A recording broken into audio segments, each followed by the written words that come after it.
So as you all know, recently we had the foreign policy debate between the presidential candidates.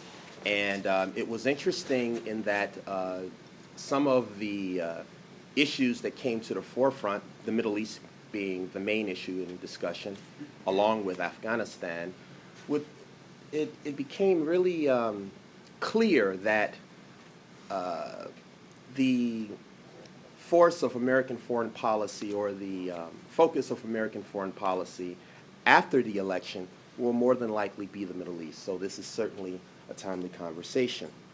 And so with the Arab Spring, the Israeli-Palestinian conflict, Libya and Syria, they dominate the headlines. But, you know, when considering the Middle East, conflict is certainly important, but there are also a number of issues that are of import to these individual countries, things that are going on in their countries domestically, be it the economy, be it foreign aid, be it climate change, the environment, be it women's rights, a number of issues, what it means to be a citizen. And so what I hope that this afternoon, along with having a discussion about the news that's in the headlines, that we'll also be able to have a conversation and give these gentlemen an opportunity to talk about the issues that are important to their individual countries, maybe stories and subjects that you don't see or hear about in the headlines.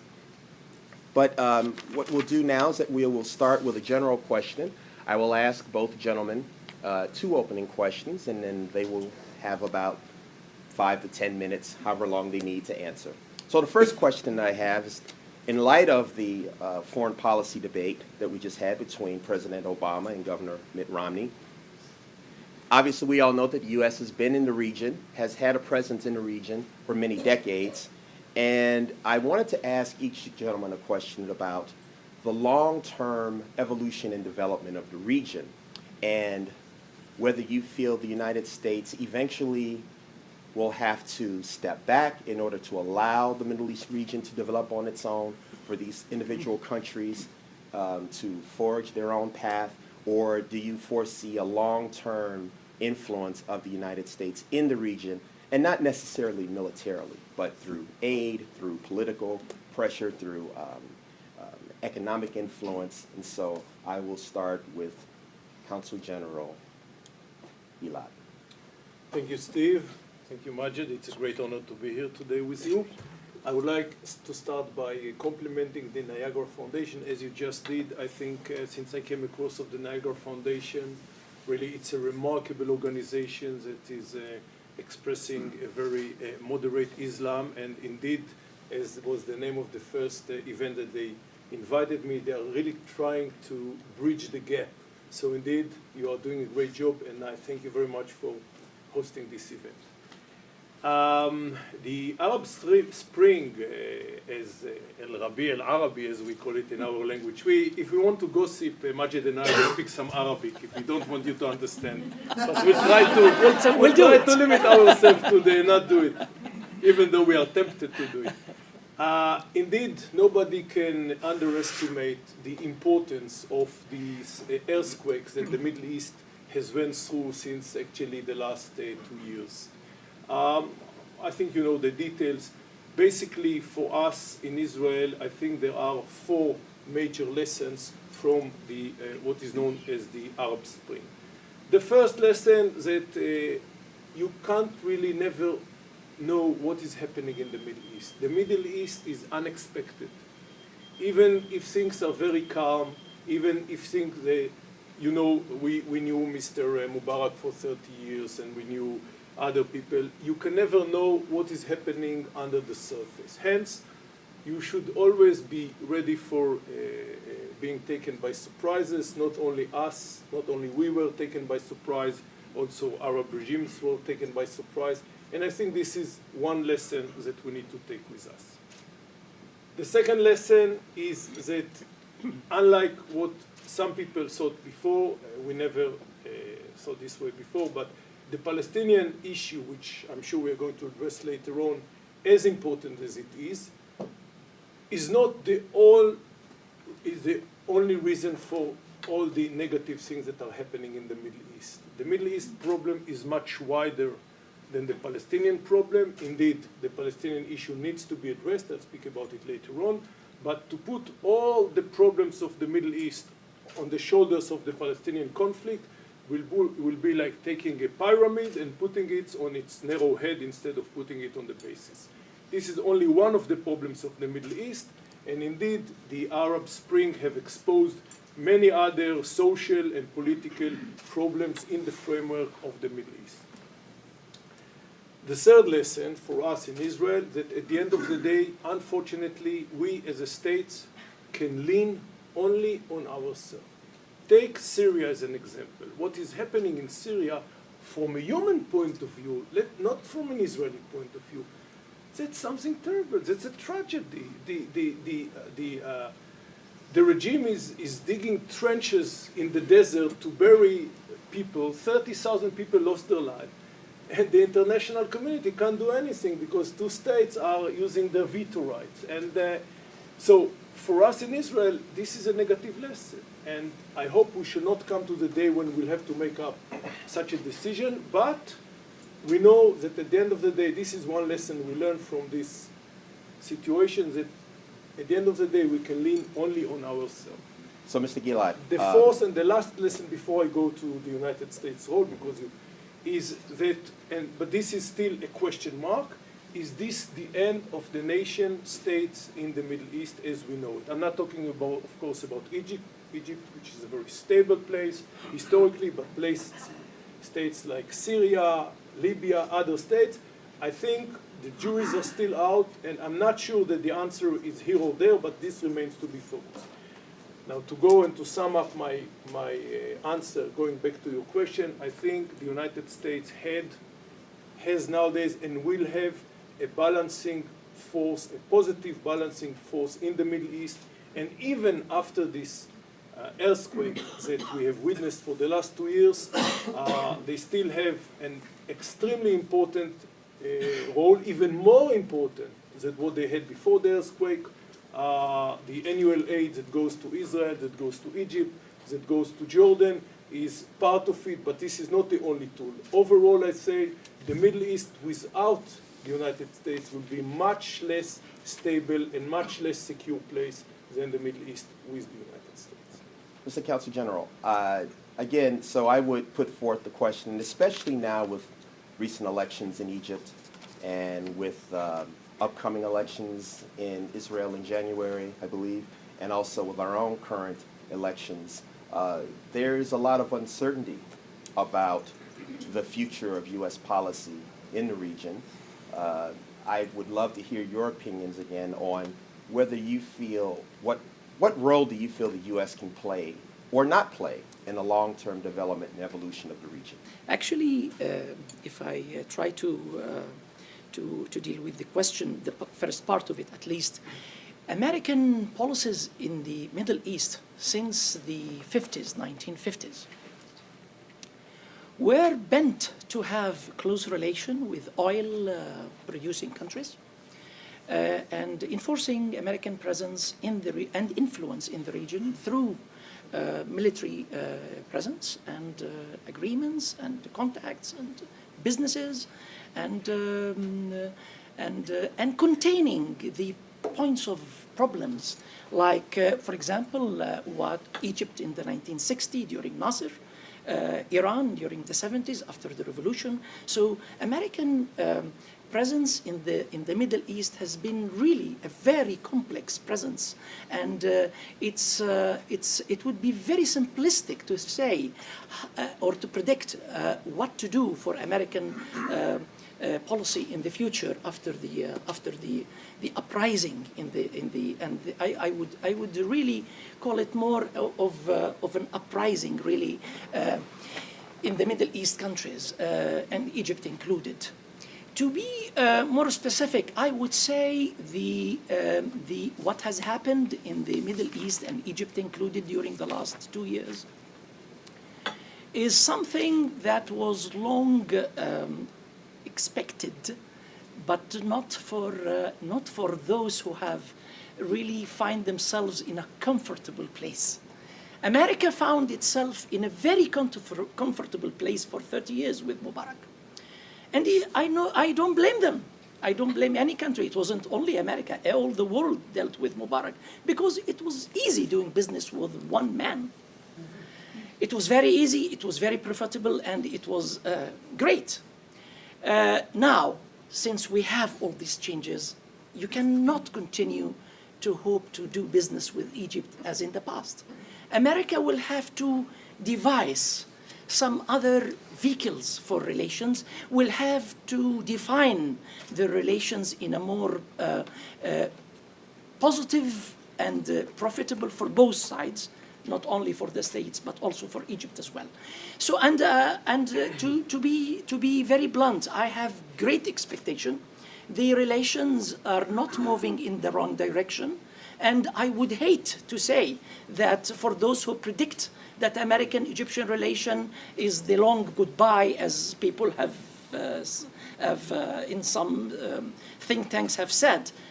In the contrary, I would hate to think that America would have excellent relation with dictatorship. And when a democratic change happens, America will be very nervous and they don't like to continue relation with Egypt. So I am one of those who bank on American-Egyptian partnership in the future, and I have reasons, but I'll stop here and wait for your That's quite all right. So I was forewarned that these two gentlemen are very blunt, which is to be a welcome change from usual diplomatic speak. So I think we're in for a good afternoon. Mr. Refaat, you referred to the Arab Spring as an uprising. Mr. Gilad, you referred to it as an earthquake.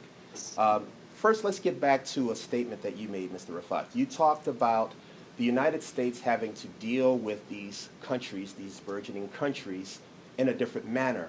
Would you say that now the United States finds itself dealing with countries that are more and more comfortable acting in their own interests as opposed to considering first and foremost the interests of other nations? Thank you. I have to say this in a very clear way as well. Relations between people and individuals are based on emotions. Relations among states are based on interests.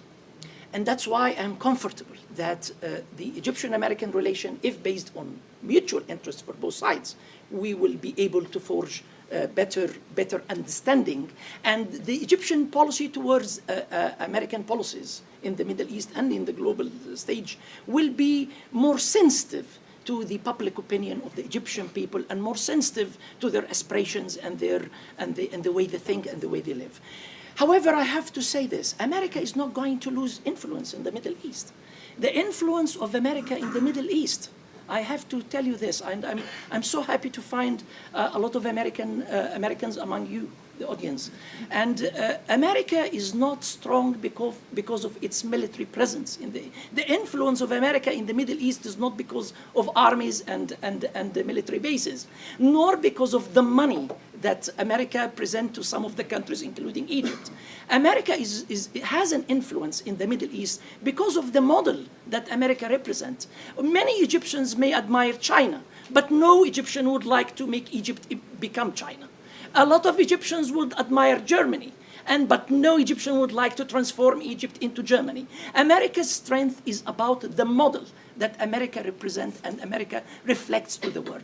America's strength is in its model, not in its strength and money. But we'll come about the aid later when we talk about Very it. good. Thank you. I guess what I'd like to do is just to begin with how some misperceptions about the Arab Spring. It started as a result, I believe, a fruit vendor in Tunisia who felt put upon by officials and set himself on fire. And as a result, that act of self-immolation caused the Arab Spring. And also, it seems like the Arab Spring comes in line with, you have austerity protests in Europe. You also have in Israel 400,000 to 500,000 people over a series of weeks taking to the streets in Haifa, Jerusalem, Tel Aviv, protesting housing costs, very worried about their long-term security as far as food and rent, energy, and those issues. So that it's a very complex issue, the Arab Spring. And so if we could maybe, first of all, talk about the underlying issues that caused it, but also specifically in your particular countries, similar issues that you're dealing with as well. Mr. Gilad. I'm not sure you can attribute what happened in Israel in the last summer when indeed thousands of people went out to the street as part of being the No, Arab not a state. cause and effect, but at the same time, these things were going Indeed. on. I think what we had in Israel is a growing feeling that the wealth of the state is not being distributed in a fair way between the people, between the citizens, and that surely can happen everywhere. The positive side is that there is a lot of wealth. Israel is indeed enjoying economic stability, which is leaning also on political stability, something we didn't have in Israel for many And doing years. quite well, actually. So that really begs the question, what is the disconnect between Israel's economic success model and the people feeling like that success is not reaching them? No, I think, look, I think it's a fair question, and indeed hundreds of thousands of people had the same question like you. I think they basically, when Israel enjoyed this economic wealth, people were under the impression that everybody enjoys it. But then, I think only after people started pouring into the streets of, as you said, Tel Aviv, Jerusalem, Haifa, the government actually realized that there is a problem. Indeed, we established a committee that I believe that the outcome of this committee will be implemented in the coming elections. You know, Israel is running now into elections. One of the reasons for the elections that the Prime Minister said, I'm there to establish a balanced budget. I know you discuss a lot about the federal budget here. We don't want to get into such an imbalanced budget. And the Prime Minister said, anyway, we're going to have elections in October. I cannot create a balanced budget at a year where elections are going to be at the end. So instead of having the elections at the end of the year and having an unreasonable budget at the beginning of the year, let's bring the elections forward, have the elections in January, and then in February, once we establish a government, we can have a reasonable budget. This budget, I believe, will address the same issues that you have alluded to, a growing feeling in Israel that the wealth has maybe not been distributed in a fair way between the people. That's why you have elections, and that's why the different parties will have to establish a dialogue with this problem. So clearly, United States ally Israel does not have a problem with the word redistribution. I'm here to represent Israeli interests, not an American one. Very good. But one thing I noticed since I came here, I'm only 3 months here, that here if you call somebody socialist, that's a curse. You offend him. In Israel, no. Israel, as His Excellency knows, was established on very strong, solid social foundation. It was established by the Labour Party, Jewish people that came from East Europe, that came from socialist parties. Kibbutz, Moshavim. So in Israel, when you say somebody you are a socialist, it's not a shame. It's not. If you tell him you are a capitalist in Israel, this is offensive. So in that sense, as much as Israel and the United States share the same values, and by the way, I agree with you. The American model also is very popular in Israel, but with a major change. I think a major difference. I think Israel, the social pillow, as scientists like to call it in Israel, is much wider and much bigger than the social pillow here in the United States. So if Israel fails to address these issues, it could have a destabilizing effect on your country. I believe that no government can establish a stable political system in Israel if they will fail to address those problems that have been so dramatically highlighted in the last summer. Well said. Thank you, Mr. Gilad. Mr. Refaat, the Republic of Egypt was front and center during the Arab Spring. And obviously the changes have been historic in your nation. And could you maybe speak a little bit about those issues that led up to it, where you are now, and some of your hopes for moving forward? Thank you. to be honest, the main driver for change, and a lot of people think that Egypt, because of being a very old state, actually Egypt is one of the oldest cities, nation states in the world. Yet, during the last, I would say, 40, 50 years, the Egyptian people, the individuals, lost sense of citizenship. And they were asked by the successive governments to become subjects and not individual citizens. And this was the biggest threat that the Mubarak regime was not able to see.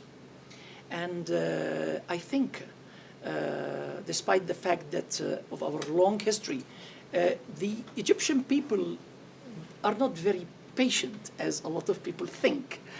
We had 5 revolutions in 200 years. So we have a revolution every 40 years. What was different about this one? Yes, sir. Mr. Refaat, what was different about this one? Actually, what was different about this one, it was the very factor that it was the people led and the army followed. That was the major difference in this revolution. In the last revolution of 1952, the army moved and the people supported. And the monarchy ended in Egypt in 1952. But in this one, in this revolution, the people moved and the army had to support. It was a choice, but also it was a pressure put on the army that they could not fire a bullet to the people of Egypt. Yeah. The army in Egypt is a very proud institution. And I say institution, it's not a simple army like the army you have here in America. No, it's a very old, well-rooted in, and it is actually, it serves as a melting pot for Egyptians from all over the country. No matter their backgrounds, it's a true melting pot of the Egyptian people. And this institution, it has an economy. It controls something like 20% of the Egyptian economy. So it is not simple a fighting army, no. It's a military organization, it's a military establishment. They knew about it, they had to support the people and they had to stand on their backs. And so moving forward, as Egypt tries to define itself, you mentioned a point that I was going to address, that the military is a great chunk of Egypt, of the Coptic population in Egypt. There's great concern that groups that are even to the right of the current president may have undue influence. And as a matter of fact, we just saw some of that come to fore, and we'll talk about that a little later. So as the Arab Spring now begins to, in Egypt, has become concrete in democratic elections, the beginning of setting up democratic institutions, how do you feel things are going thus far, and how do you feel that those underlying issues may, in some way, possibly destabilize what you're attempting to do in Egypt currently? Egypt is perceived by many as a Muslim country. It is. Actually, most of the populations are Muslims, almost 90% of them, but Egypt has been, for the last 1,500 years, a multi-faith nation. We have what we call the minority Copts. They're not really minority, they are 10% of the population, and we do not really think of them as minority. But I have one important factor to say about there is a lot of worry about what is the future of their benefits and their rights in Egypt, in the new Egypt, that the Second Republic, as we in Egypt would like to call it. Frankly speaking, a lot of Egyptian, all of the, specifically the minorities, but most of the Egyptian society factors or sections of the society have been very, for a very long time, dependent on the state or the president to give them the rights. Now they are at a dilemma. They have to move in the grassroots level. They have to act with the civil society groups. They have to gain their rights and not depend on the state or the president for handouts to give them the rights. And that's why I am very comfortable that once the democratic structure is in place, we are moving in a relatively a good pace, and I am not in a hurry. As long as we are going to reach a decent democracy at the end, I'm not in a hurry. Actually, when I talk to a lot of colleagues from Spain, from Chile, from a lot of countries, they say the transformation to democratic system took 6 years, 7 years in Spain, and in some Eastern European countries, 9 years. So I am not in a worry as long as the end result would be decent democracy. Mr. Gilad, do you have a follow-up at all? I saw you taking notes. Is there something you wanted to add? Yeah, you see, I have this very academic approach. No, the only thing, look, we are following the events that are being unfolded in Egypt very closely. Obviously, we are very close to the Egyptian people, even geographically and in other means as well. We respect very much the decision that the Egyptian people took by voting for a new president, for a new government. I think the new president of Egypt is facing an enormous challenge. You know, Israel is a small place. We are hardly 8 million people, and we think we have all the problems in the world. I think you are 88 million people, and that's a heavy weight. But not small in stature.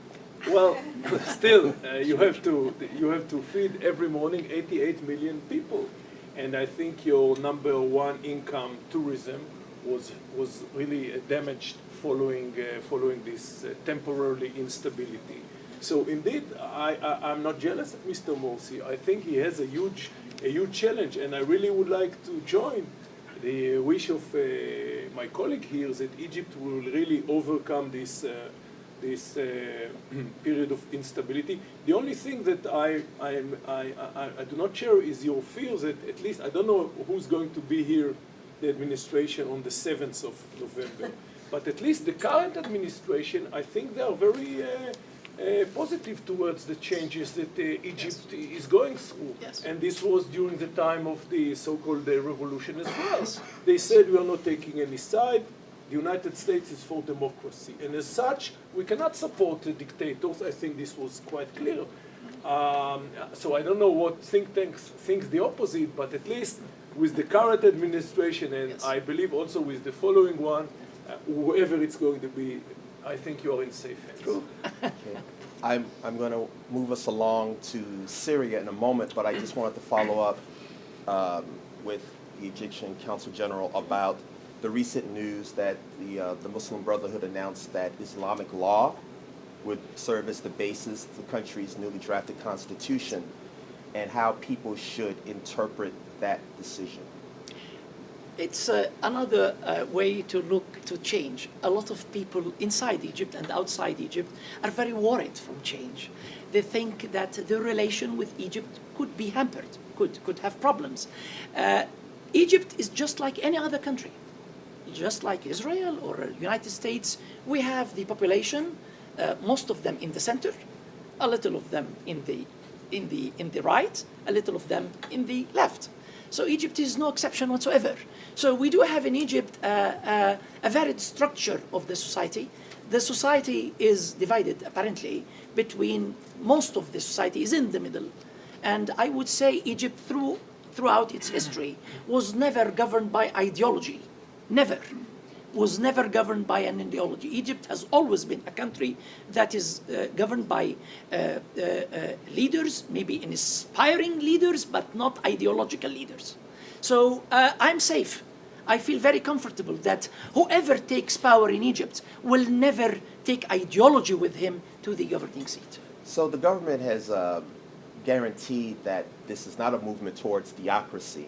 Yeah. But how much of this do you feel like this is pressure coming from the Salafi movement in Egypt, Yes. as opposed to normal evolution of the will of the Egyptian people? I think most of the problems that is facing the rise of political Islam, and I would say political Islam as a whole, because apparently the Muslim Brotherhood, which was, by the way, an Egyptian invention as well, something like 80 years ago, this actually augurs well for wise importance of Egypt. Egypt is simply the trendsetter in that region for a very wide reasons of historical, cultural, and political reasons.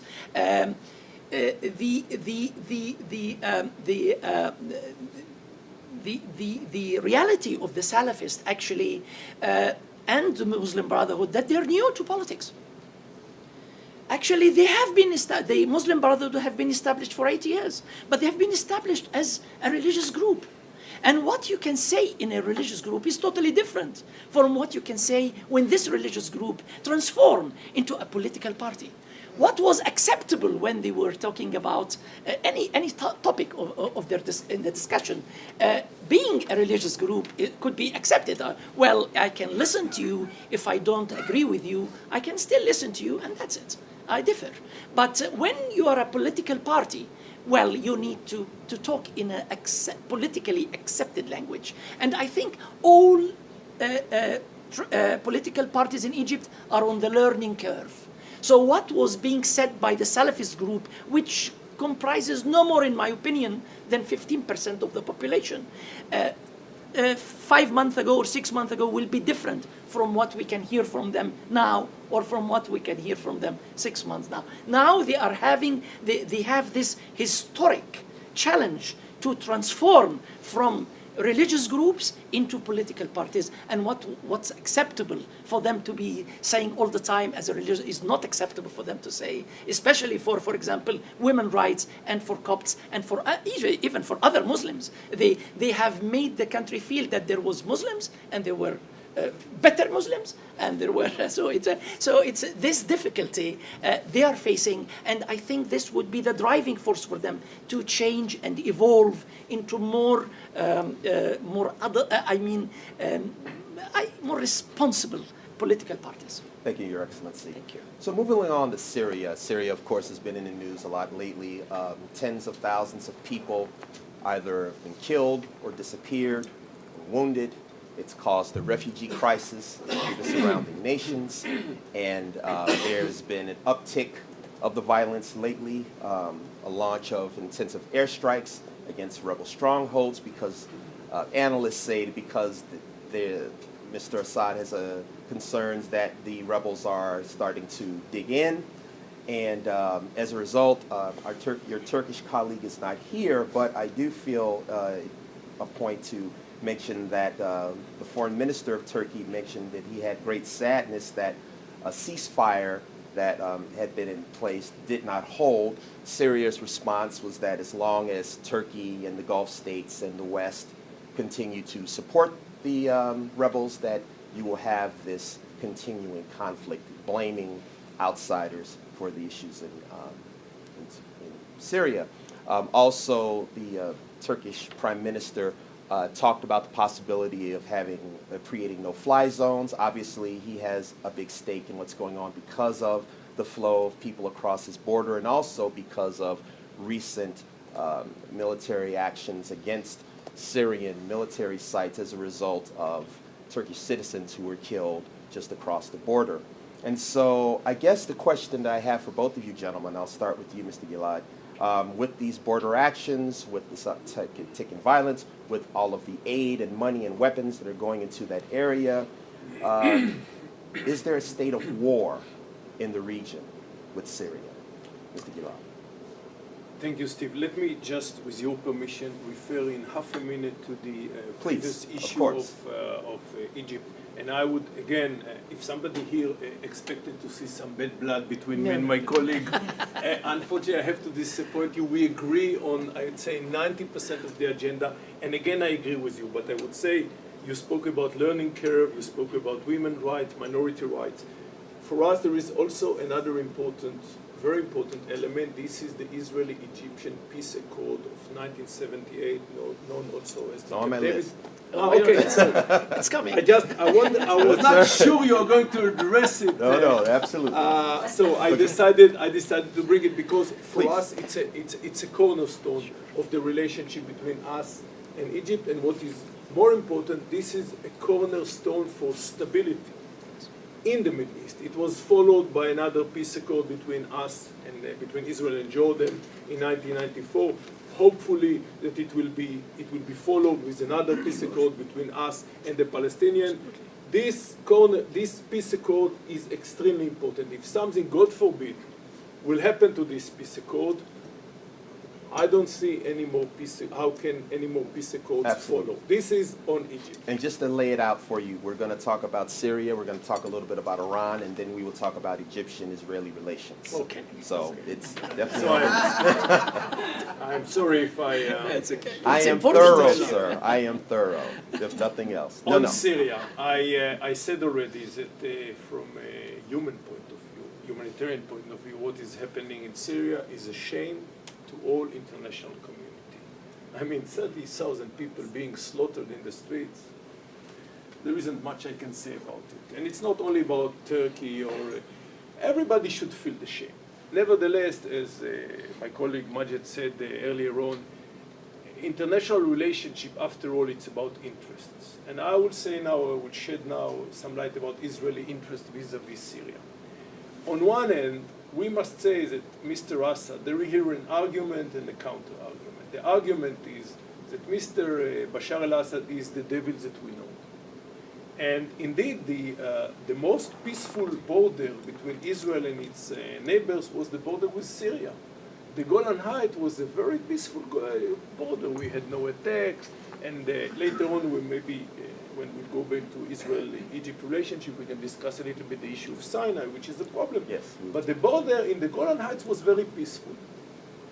But still, I believe that so from that point of view, maybe we should stick to the devils that we have. But I think the counter-argument is stronger. And again, I differ here from the humanitarian issue, which I think is quite clear.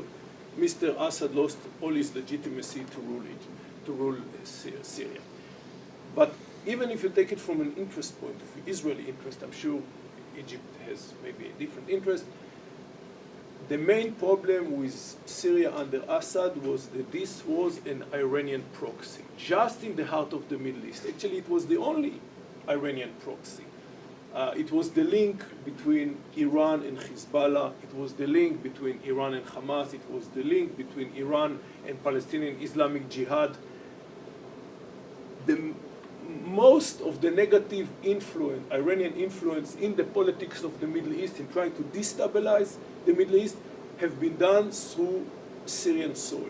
Hence, I believe that, again, on top of the humanitarian issue, I believe that the Middle East, without the Alawite regime in Damascus, even though there is, again, some enigma concerning the opposition, I believe that all the Middle East, not only Israel, will be a more safer